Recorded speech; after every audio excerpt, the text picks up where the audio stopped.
Okay guys, this is a lesson on multiplying and then dividing rational expressions. So first off, we're going to look at multiplying and remembering that a rational expression is really a fraction with polynomials in it. Let's just go back to how to multiply fractions and what are some of the steps. So if we look at this one first, remember that I multiply numerators, so this way, and denominators. But before I do that, I can look at reducing. So I can look from this numerator to this denominator, and I can also look from this numerator to this denominator and see if there's any reducing there diagonally, and also from here, the 75 to the 20. So maybe the first thing I'm going to do is notice that 3 and 27 share a common factor of 3, and I'm going to just take that out. And then 75 and 20 share a factor of 5, and so if I divide that out, I get 4, and here 15, and not really much I can do here, but 15 and 9 also share a factor of 3, so I'm going to take that out and divide that by 3 and that by 3.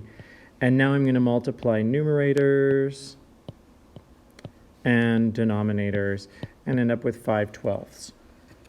So hopefully you remember that from other courses in math. And if we look at this one, another strategy to think about this might be to factor these expressions, just like we're going to do with polynomials. So 15, if I do the prime factorization, is 3 times 5.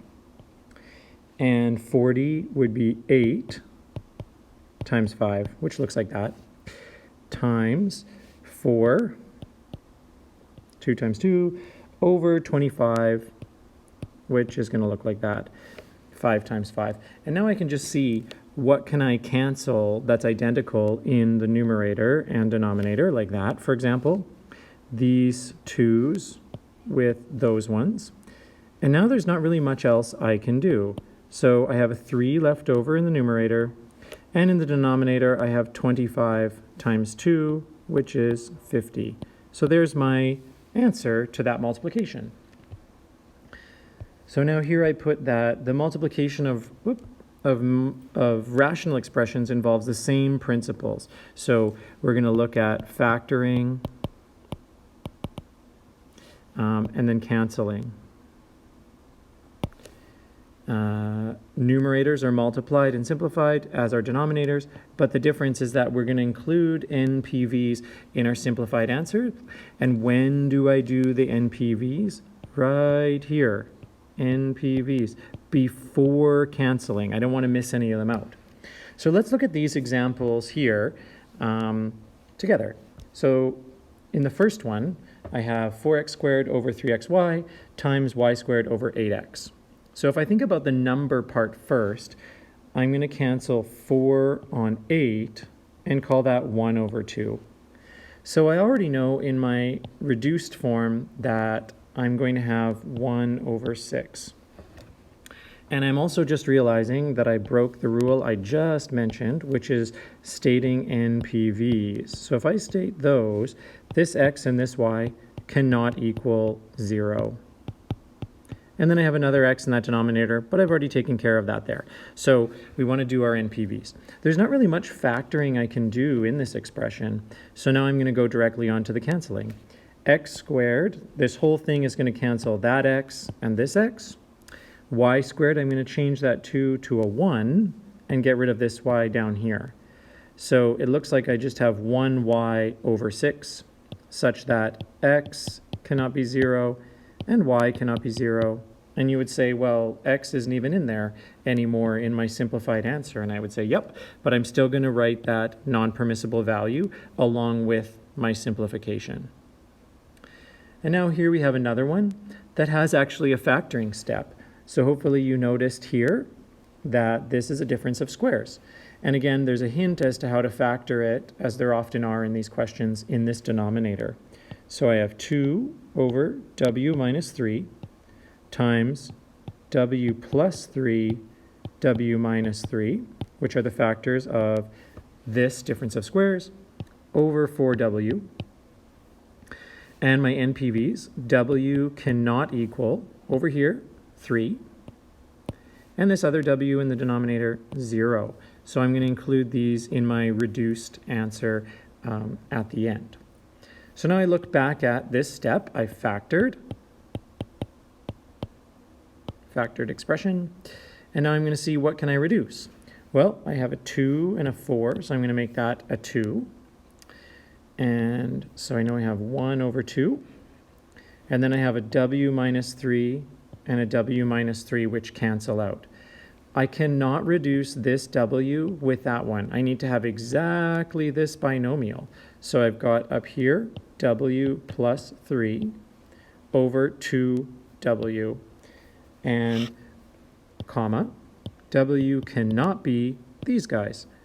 And I might just put them in numerical order 0 and 3. And so there is my simplified answer for that guy. At this point, I'd suggest maybe pausing the video and trying to factor this in state NPVs and reduce it yourself. Okay, so hopefully you did that, and we'll see if we get the same answer. So the first thing I'm going to do is factor my numerator, x minus 4 times x plus 3. And the denominator, there's a difference of squares. Again, very similar to the one we just saw, just a different variable. X plus 3, x minus 3, times, in this case, I have x minus 3, x minus 1. And down here, to factor this, I'm going to take out an x, just the common factor of x squared minus 4x. And I get that. So hopefully that didn't trick you, but remember, our factoring types are pulling out the greatest common factor. Here we have a difference of squares. And then up here we have a one-step product sum. So remember, we can also see decomposition. I don't have any examples of those in this lesson, but that might come up. And now after I factored, so I did my factoring, now I'm going to state NPVs before I cancel. So x cannot be minus 3 or plus 3, plus or minus 3. Over here 0 and then 4, of course, 0 and 4. So I'm going to make sure I include these in my final answer. And now the part of canceling. So I have an x plus 3 and an x plus 3. I have an x minus 3 and an x minus 3. I have an x minus 4 and an x minus 4.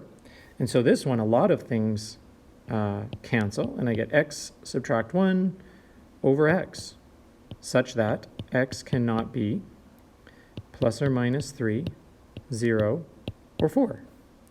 So hopefully you got that same answer as well. And so that's the section on on multiplying. And now let's look at division. So remember, in division, every division question is really a multiplication. So I have 7 over 12, and I multiply by the reciprocal, 4 over 35. So that's what I do here. I multiply by the reciprocal. And we're going to see that same thing with polynomial expressions. So now I have, at this point, now it's a multiplication question. So 7 on 35 is 1/5. 4 over 12 is 1/3. And so this is going to equal 1 times 1 over 3 times 5. And there's my answer. Here's another one over here for fun. You can try that one out. The answer there turns out to be 1/6. So see if you get that a little bit later maybe.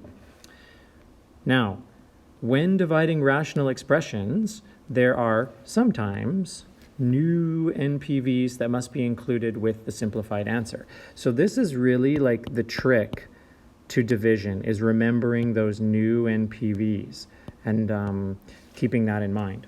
So let's look at some examples. So first off, now I'm going to factor NPVs. Then I'm going to flip In other words, the reciprocal of the second rational. And then before canceling, I have a new step, which is the new NPVs. And then reduce. Okay, so let's do those.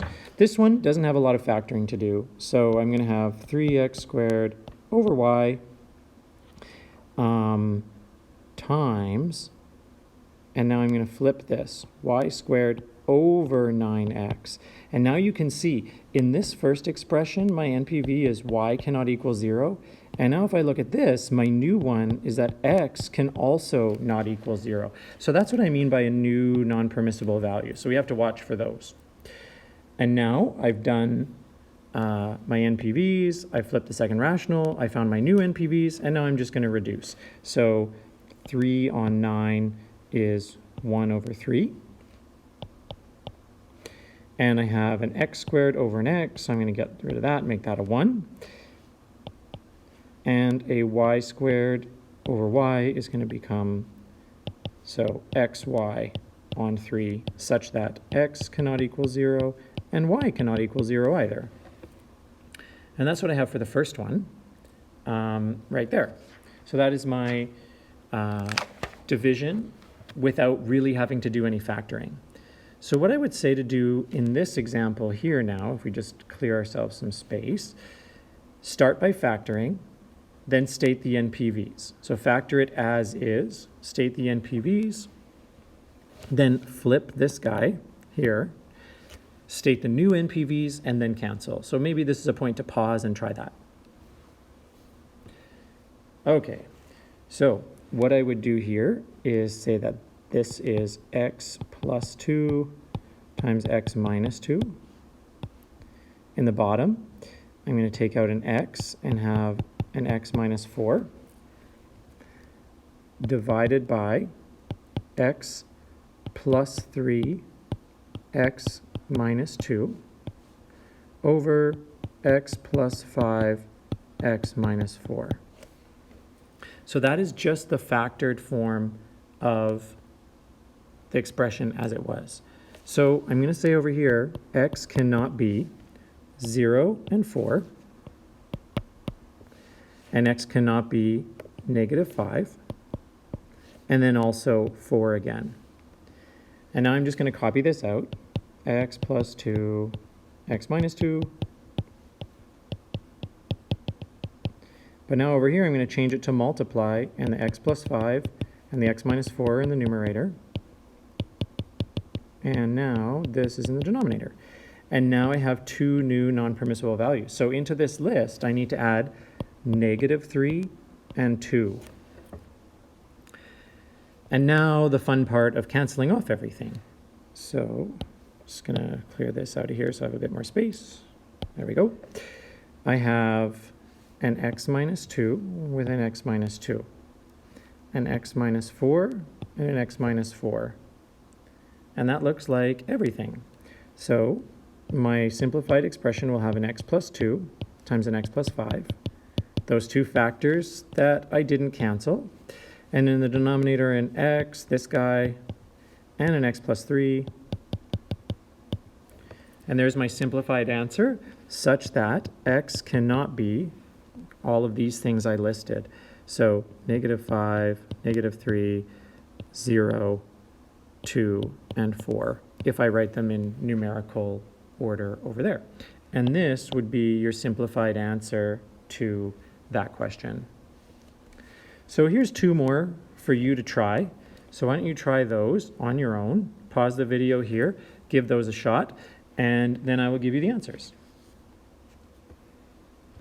So the one on the left, your answer should actually turn out to be x minus 3 over x plus 3, and that's all. Everything else cancels. And x cannot be neg 5, neg 3, 0, 3, and 5. And on the right side, this one also reduces down to being just g over g plus 7, such that g cannot equal plus or minus 7 or minus 1.